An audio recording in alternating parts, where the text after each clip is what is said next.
You know, Duterte, when he was doing his war on drugs, I was working at CNN back during this, and I thought he did a lot of good work. You know, some of the guys who were dealing the drugs in the Philippines, these were armed militant gangs and all sorts of stuff, and Duterte was doing the right thing by trying to help society by cracking down on these narcotic gun-wielding gangs. But the problem is, Duterte became a problem in the eyes of certain Western players. I remember distinctly back in 2016, the former U.S. Secretary of State John Kerry, he went for a lunch slash dinner with Duterte at the presidential palace. And the story goes that John Kerry, the former U.S. Secretary of State, gave Duterte, or tried to give him, a suitcase with $700,000 in cash. Duterte reportedly said no. Really pissed off John Kerry. Ever since then, Duterte's been a problem. What are your thoughts? Well, my observation about the former president is that he is not corrupt and that the drug war was a necessity to prevent the Philippines from being ruled by narco politicians.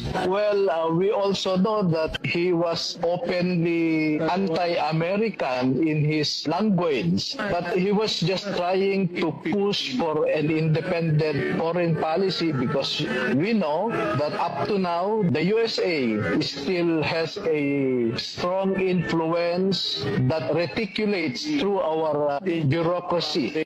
Sa Pilipinas, lumulutang ang tanong, nasaan at paano ginamit ang bilyong-bilyong intelligence at confidential funds ni Pangulong Ferdinand Marcos Jr. na sana'y nakatulong upang mapagaan ang krisis at epekto nito sa bansa? Si Angel Pastor, magpapalita. Umaabot sa 4.5 billion pesos ang intelligence funds ni Pangulong Ferdinand Marcos Jr. Matatandaang sa unang quarter ng 2025, hiniling ng palasyo ang paglalabas ng pondo para sa maagang pagtukoy ng mga banta at paghanda sa mga krisis. Pero ayon kay retired Brigadier General Carlos Kita, tila sa politika at sa pag-atake sa mga kritiko ng administrasyon, mas nakatuon ang pansin ng pamahalaan imbis na sa maagap na aksyon. Yung intelligence pa nga ni BBM is 4.5 billion, no?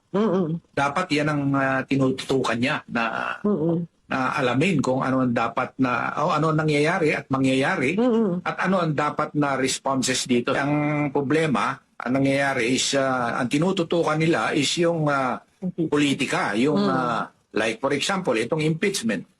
And i-demolish yung mga ibang political opponent nila. So yun ang problema.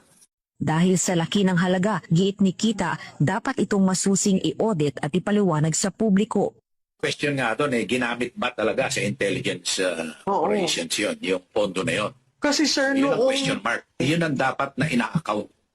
Yun ang dapat tino-audit dahil sa laki ng halaga na yun. Sinigundahan ito ni retired Police Colonel Jonathan Galang. Anya sa intelligence work, may mga indicators o senyales na nasuri na noon pa lang para sa mabilis na pag-aksyon. Sa intelligence po kasi meron pong tinatawag, ano po yan merong tactical, merong strategic intelligence. Sa halagang 4 billion, you should have been able to predict or evaluate yung nangyayari as early as last year. Kasi po may mga indicators as Ma'am Cecil was saying. May mga may mga lumalabas na indicators Iyan po yung mga tinitingnan sa intelligence operation. Tinitingnan niyo yung mga indicators, nagtutugma ba? Ito ba kailangan na ng action plan ito? Pero scenario planning na correct, dapat. Correct, ma'am. Pero sayang yung 4 billion. Tingnan nakahang tayo ngayon.